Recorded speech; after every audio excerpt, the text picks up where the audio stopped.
Okay, we have a new book. It's called Just Only John by Jack Kent. It's a really old book. It was written in 1968. It used to belong to my brother, but I stole it from him.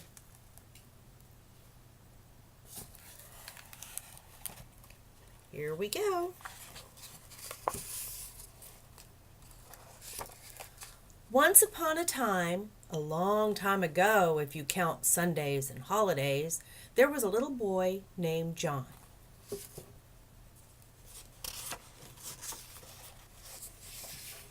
He had been a little boy named John for over 4 years, and he was getting tired of it. Not that it wasn't a very nice thing to be. But sometimes he wondered what it would be like to be something else.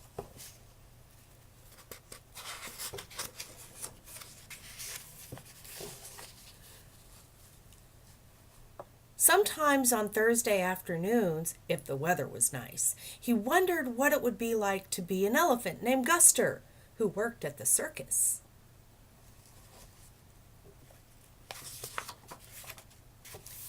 And sometimes on Tuesdays, after his nap, he wondered what it would be like to be a giraffe named Elmer, or George, or Melvin, or Jim.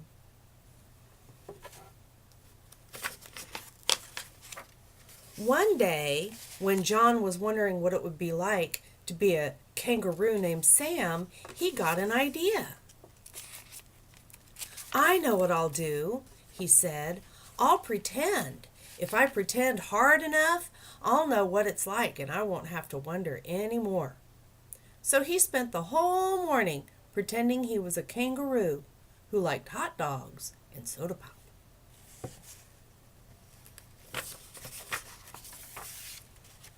And he spent the whole afternoon wondering whether it was the bounces or the hot dogs that gave him such an awful tummy ache. "You can't find out what it's like to be something by pretending," he said. "You only find out what it's like to pretend to be something. It's not the same at all."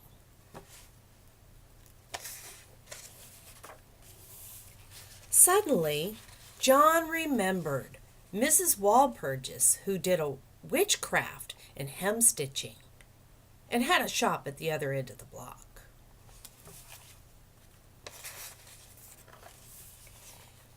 On the corner in Ms. Walpurgis' shop were big glass jars filled with penny magic spells for turning people into a wide variety of interesting things.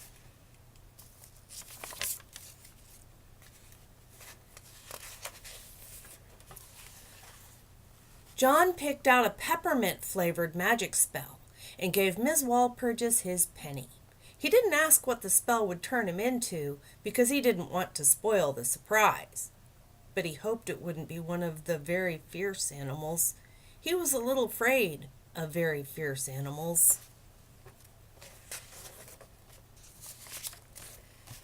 When he got home, John peeked to see what he had turned into. "Why," he said, "I'm just only me." And that's what he was. "I guess it takes a little while for the magic to work," thought John. He hoped it would work before bedtime so he wouldn't be asleep when it happened. He would hate to miss it. "Oh, there you are," said John's mother. "Where has my little lamb been?" She no sooner called him a lamb than John turned into one. It was that sort of magic spell. His mother was rather surprised when John turned into a lamb. "What happened to you, Bunny?" she asked, but John didn't answer.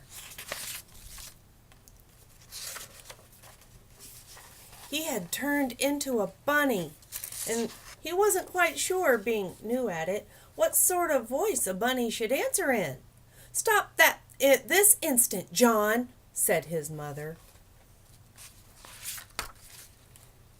No sooner did she call him John again than John was John again. He felt more comfortable that way, since it was what he was used to.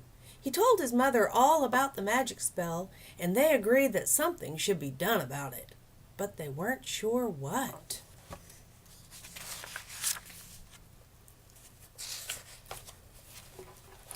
They decided to go ask Daddy.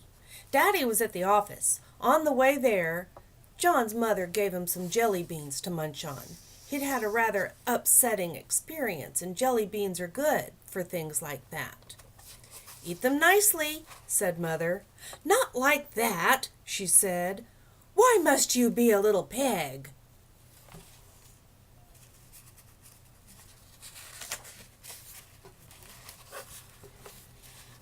It's embarrassing to turn into a pig at the corner of Main and Elm at 3:30 in the afternoon with everybody looking.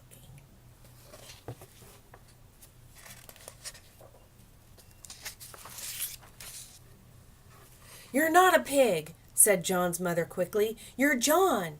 And he was. Daddy was a very important man, with his own office and his name on the door. "Well, well," said John's daddy, "how's my little man today?"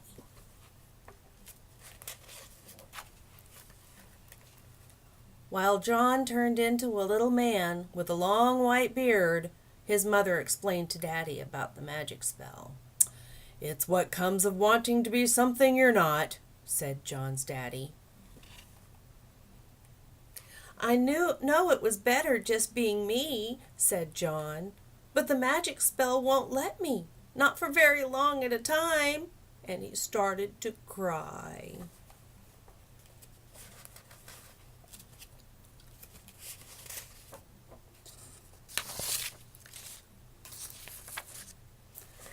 "Little men don't cry," said Daddy. "It gets their beards soggy. The magic spell won't bother you if you'll just remind yourself that you were you." So John kept repeating, "I'm just only John."